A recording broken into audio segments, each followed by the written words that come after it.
अगर आप किसी को गलत तरीके से ट्रीट करेंगे वो आपके घर वापस नहीं आएगा, वो आपको पसंद नहीं करेगा, वो आपसे मिलना नहीं चाहेगा।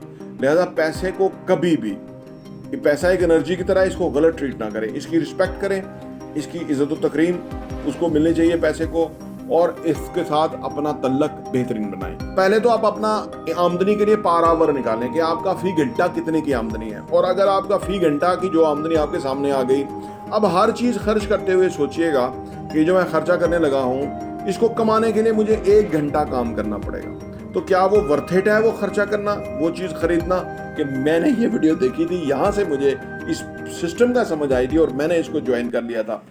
आज शुरू किया, कल दूसरा दिन। लोग आमतौर पे सोचते हैं कब होगा। ये अप्रोच, इसका मतलब है कि वो बंदा फाइनेंशियल एजुकेशन नहीं रखता, जो ये सोचता है कब होगा। इस तरह नहीं होगा।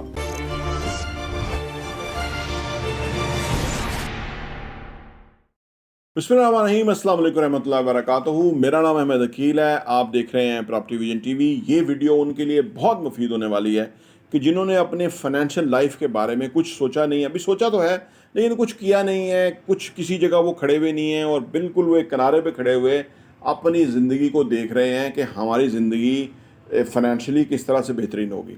ठीक है ना। और एक बात याद रखिए, लोग कहते हैं ना जी पैसे की बातें, हर वक्त पैसे की बातें, वो पैसे के लिए रोते हैं, वो लोग दूसरों के आगे हाथ फैलाते हैं, पैसों के लिए तरसते हैं। ठीक है ना। ज़िंदगी में वो इस एनर्जी को, पैसा एक एनर्जी है, इस एनर्जी को वो गलत तरीके से ट्रीट करते हैं। अगर आप किसी को गलत तरीके से ट्रीट करेंगे वो आपके घर वापस नहीं आएगा, वो आपको पसंद नहीं करेगा, वो आपसे मिलना नहीं चाहेगा।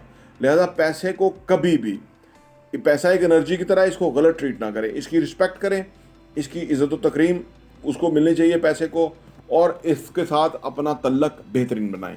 और तल्लक इसी तरह बेहतर बनता है किसी के साथ कि जब आप उसकी फ़ायदे के लिए, उसकी फलाह बहबूद के लिए सोचते हैं तो वो तल्लक बेहतर बन जाता है। इसलिए पैसे की भी फलाह बहबूद के लिए सोचें।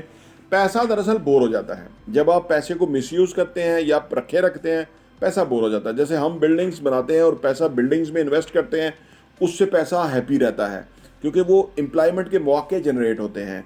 एक कनाल की बिल्डिंग बनाते हैं तो 15 करोड़ रुपया, तो 2 कनाल की बिल्डिंग बनाते हैं तो 15 करोड़ रुपया तो गवर्नमेंट को टैक्स जाता है, बाकी उसमें 100 के करीब लोगों को नया एम्प्लॉयमेंट मिलता है। और इसके अलावा अदर इंडस्ट्री हैं जहाँ लोग काम कर रहे हैं और वो चीज़ें तैयार करते हैं और उसमें लगता है। तो इसलिए हम प्राइड लेके ये काम करते हैं।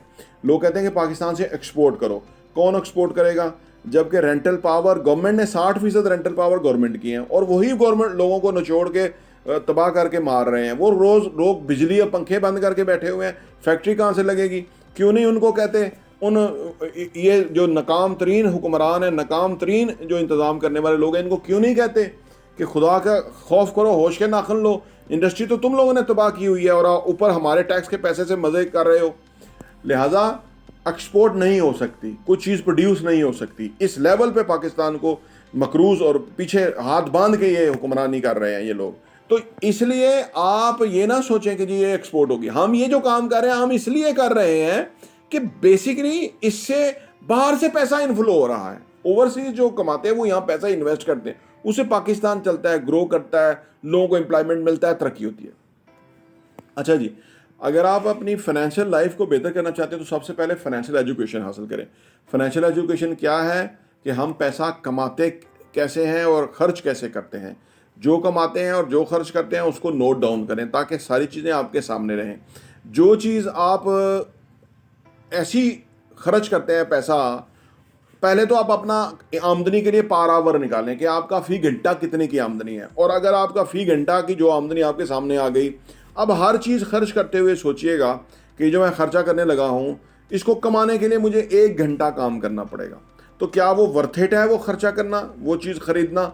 जब आपको टाइम के साथ लिंक कर देंगे ना अपने अखराजात की और आमदनी की, तो आपको पता लग जाएगा कि मैं ये जो बर्गर खाने लगा हूँ जिससे मेरी सेहत ही ख़राब होनी है और इसके लिए मुझे आधा घंटा या 25 मिनट वो काम करना पड़ेगा, तब ये वापस पैसा आएगा। तो आप बर्गर नहीं खाएंगे, आप खीरा खाएंगे, आप सैलड खाएंगे, आप फ्रूट खाएंगे, सब्जियां खाएंगे, और आपकी सेहत भी ठीक रहेगी और वहाँ भी आपकी जान छूटी रहेगी, ज़्यादा काम नहीं करना पड़ेगा। ये फाइनेंशियल एजुकेशन है।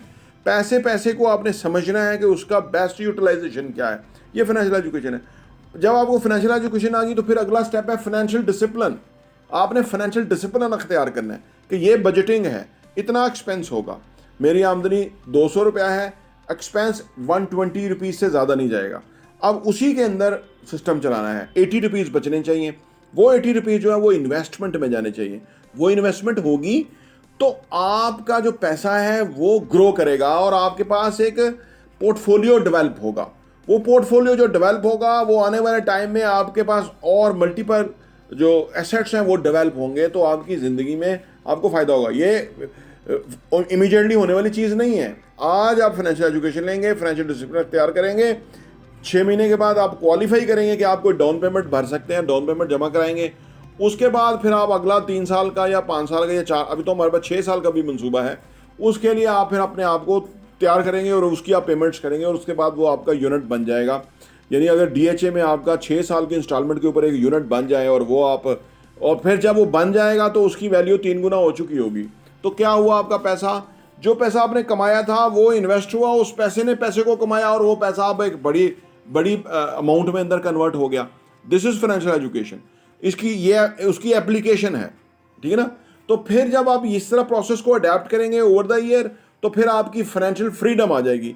जब आपकी फाइनेंशियल फ्रीडम आ जाएगी तो देन आपको मेरी वीडियो याद आएगी कि मैंने ये वीडियो देखी थी, यहाँ से मुझे इस सिस्टम का समझ आई थी और मैंने इसको ज्वाइन कर लिया था। आज शुरू किया, कल दूसरा दिन। लोग आमतौर पे सोचते हैं कब होगा। ये अप्रोच, इसका मतलब है कि वो बंदा फाइनेंशियल एजुकेशन नहीं रखता, जो ये सोचता है कब होगा। इस तरह नहीं होगा। होगा, लेकिन आपको उस काम को अडेप्ट करना होगा। बच्चा पहली में दाखिल होता है और उसके बाद मास्टर लेवल पे पहुंचता है, 16 ईयर्स उसको लग जाते हैं, ठीक है ना। आपने कहीं कोई शुरू किया ज़िंदगी में, अब आपने उस पर काम करते करते आप किसी लेवल पे पहुंचे हैं, तो आपका जो सरमाया है वो भी छोटे से लेवल, जब आप इन्वेस्ट करना शुरू करेंगे वो ग्रो करेगा ग्रेजुअली। ग्रो क्यों करता है आपका सवाल होगा। बेसिकली कंपाउंडिंग इफेक्ट आता है, जो कि 8वां अजूबा आइंस्टाइन ने कहा था, और वो कह रहे थे कि मैं हैरान हो गया हूँ कि इतनी बड़ी ये उसने इन्वेंशन करी कि जब आपका इन्वेस्टमेंट होती है उसके ऊपर आपका प्रॉफिट होता है। प्रॉफिट के ऊपर जो है, प्रॉफिट और बेसिक इन्वेस्टमेंट के ऊपर एक और प्रॉफिट होता है, और ये मल्टीपल प्रॉफिट जो है वो आपको ओवर द ईयर मिलते रहते हैं और आपका पैसा 3 साल में डबल हो जाता है। यानी 1 करोड़ जो है वो 3 साल में, फर्ज करें 2 करोड़ हुआ, तो वो अगले 6 साल में कितना होगा, 4 करोड़ होगा, और उससे अगले 3 साल में वो कितना होगा, 8 करोड़ होगा, और उससे अगले 3 साल में कितना होगा, वो 16 करोड़ होगा। 3 में हो, 4 में हो, 2.5 में हो, 2 में हो, वो एक्सेप्शनल है, but according to the market है, बट वो डबल होगा। रियल एस्टेट की इन्वेस्टमेंट जो है वो मनी डबल करने की गेम है, लेकिन अपने हाथ में रख के सही एहसासों में जेन्युइन लोगों के साथ इन्वेस्टमेंट करने से आपको फ़ायदा होगा। ये टॉपिक मेरे दिल के बहुत करीब है। इस वीडियो को आप लाइक भी कीजिए, सब्सक्राइब करिए, चैनल को सब्सक्राइब कीजिए और घंटी का बटन प्रेस करिए। और अगर इस पर कोई और फर्दर सवाल हो तो आप पूछ सकते हैं। प्रॉपर्टी टीवी देखने का बहुत बहुत शुक्रिया।